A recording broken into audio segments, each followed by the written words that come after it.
Sir, I am not naming one big industrialist who has said, very famous, recognized, gentleman industrialist I am speaking about. I am not taking about his name. He has said, the Bengal is the place where the industry will be developed.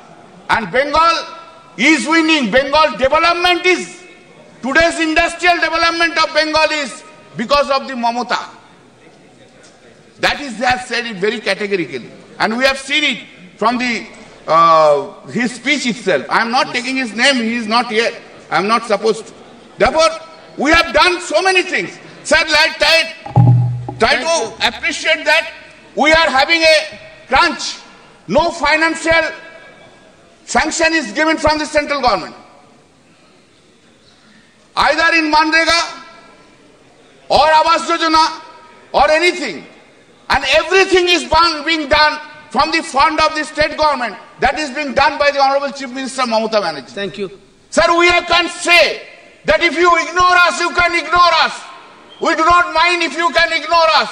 But every ignorance of yours, pupils of the Bengal will give everyday answer. And you will get the answer in 2026. Very nicely you will get the answer in 2026 when the BJP will not get even a 30 seats, will not get even a opposition leader. I can assure you, neglect Bengal, people of Bengal will give you answer. You have to come. Now it will start, sir. Sir, 1 minute. Sir, it will start.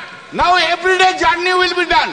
Prime Minister will go, then the Amit Shah will go, then Nirmala Sitharaman will go, then everybody will go to Bengal every day. But ultimately not 30 even. They will not get 30. You ignore Bengal people will give you answer. Will get a big slap. BJP will get a big slap. कि भारत का एक परिवर्तन का समय आ रहा है तो प्रधानमंत्री जी ने उसको किस रूप में आगे बढ़ाया है मैं ये बताना चाहता हूं। यदि भारत को विश्व का नेतृत्व करना है तो नई टेक्नोलॉजी के साथ आगे बढ़ना होगा। हम विश्व की सबसे प्राचीन सभ्यता भी हैं और सबसे युवा देश भी हैं। तो डिजिटल टेक्नोलॉजी आज फ्यूचर की होने वाली टेक्नोलॉजी, इसमें कहीं किसी प्रकार का कोई कंफ्यूजन होने की संभावना नहीं है। और आप देखिए कि हमारी सरकार आने के बाद प्रधानमंत्री जी के नेतृत्व में किस ढंग से सिस्टमेटिकली उसमें मामला आगे बढ़ा। इंटरनेट के यूजर्स 2014 में 24 करोड़ थे और अब 82 करोड़ हो गए। 3 गुनी संख्या बढ़ी है। 2023 का आंकड़ा है। Phone 1.2 billion mobile phone handset के यूजर्स हो गए हैं और 67 करोड़ स्मार्टफोन के यूजर्स हो गए हैं। एवरेज स्पीड ऑफ इंटरनेट जो इनके जमाने में 1.7 मेगाबाइट पर सेकंड होती थी वो अब 30 मेगाबाइट पर सेकंड है। और सभापति महोदय, इतना ही पर्याप्त नहीं होता है। डाटा की स्पीड के साथ डाटा की कॉस्ट भी कम होनी चाहिए। और 1 जीबी डाटा की कीमत इनके जमाने में 270 रुपए थी और वो अब घटकर 19 रुपए हो गई है, यानी 25 गुना कम किया है। ये जरूरी था कि भारत को अगर डिजिटल ट्रांसफॉर्मेशन में आगे बढ़ना है और तब हम जाके डिजिटल ट्रांसफॉर्मेशन में 46% वर्ल्ड के हिस्से के साथ आगे बढ़ रहे हैं। और इसीलिए मोबाइल फोन के प्रोडक्शन में भी हमने लंबी छलांग मारी है। 2014 में मोबाइल हैंडसेट बनाने की केवल 2 फैक्ट्रियां थी, आज 200 से अधिक फैक्ट्रियां हैं और 4,10,000 करोड़ रुपए के मोबाइल हैंडसेट आज मैन्युफैक्चर हो रहे हैं। और जो भारत में मैन्युफैक्चर होने वाले 100% भारत में कंज्यूम भी हो रहे हैं। इनोवेशन इंडेक्स में भारत 78वें स्थान से 40वें स्थान पर पहुंच गया है और पेटेंट जो 2014 में 4,000 थे आज 41,000 पेटेंट हो गए। और महोदय, मैं ये बताना चाहता हूं, जब हम टेक्नोलॉजी में आगे बढ़ रहे हैं तो विश्व में भी हम किस रूप से हमारी स्वीकार्यता आगे बढ़ रही है। आज सक्षम विदेश नीति के द्वारा प्रधानमंत्री जी के नेतृत्व में और यहां विदेश मंत्री जी स्वयं बैठे हुए हैं, भारत उस मुकाम तक पहुंचा है कि रशिया कहता है India is our traditional ally और अमेरिका कहता है India is our strategic ally. और यह बात सिर्फ बयानों तक सीमित नहीं है। रशिया से हमने S-400 एंटी मिसाइल सिस्टम लिया है जो रूस ने किसी को नहीं दिया और अमेरिका से हमने प्रीडेटर ड्रोन लिए हैं जो नाटो के बाहर उसने किसी को नहीं दिए। आप सोचिए यह सक्षम विदेश नीति क्या संभव है कि रूस और अमेरिका दोनों अपने सबसे सक्षम हथियार भारत को देने के लिए तैयार हो।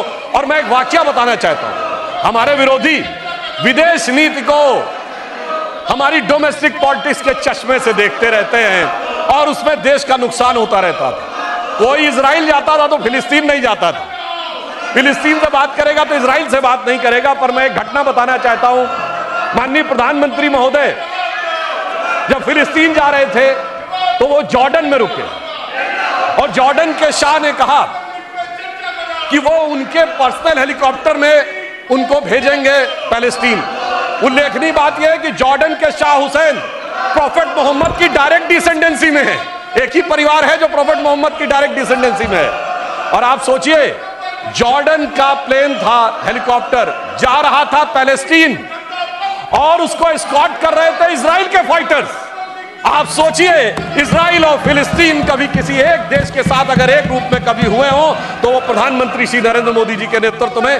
तो डिजिटल ट्रांसफॉर्मेशन हो या डिप्लोमेटिक ट्रांसफॉर्मेशन, दोनों में भारत एक नए सिरे से एक नए स्वरूप में आगे बढ़ता हुआ आगे दिखाई पड़ रहा है। परंतु अफसोस की बात यह है कि हमारे जो विरोधी हैं वो इस विषय के लेकर जिस प्रकार का वातावरण इन चुनावों के दौरान दिखा, उसमें भी एक विदेश का संबंध दिखा।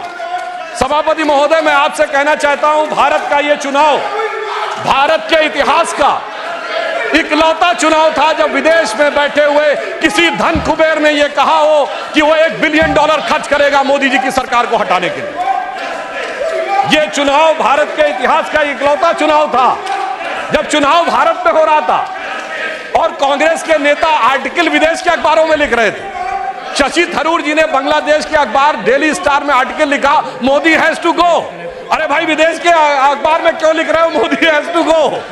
और उसके बाद भी, और ये इतिहास का पहला चुनाव था जब पाकिस्तान के एक मंत्री स्तर के व्यक्ति ने कांग्रेस और राहुल गांधी जी की भूरी भूरी प्रशंसा ही नहीं की। उनका वर्ड था फवाद चौधरी का कि बीजेपी हटनी चाहिए, मोदी जाना चाहिए, उसके बाद जो मर्जी हो कर लेंगे, यानी इन वर्बेटम वही था जो था।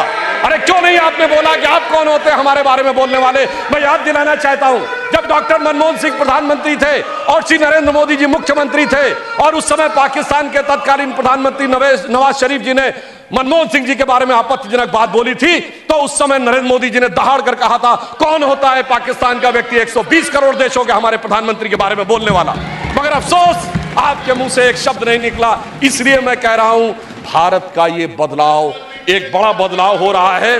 और मगर इन चुनावों ने एक निष्कर्ष और दिया है सभापति महोदय, एक निष्कर्ष और दिया है कि कांग्रेस पार्टी को आज बड़ी उत्साह नजर आ रहा है कि वो उभर कर सामने आ गए।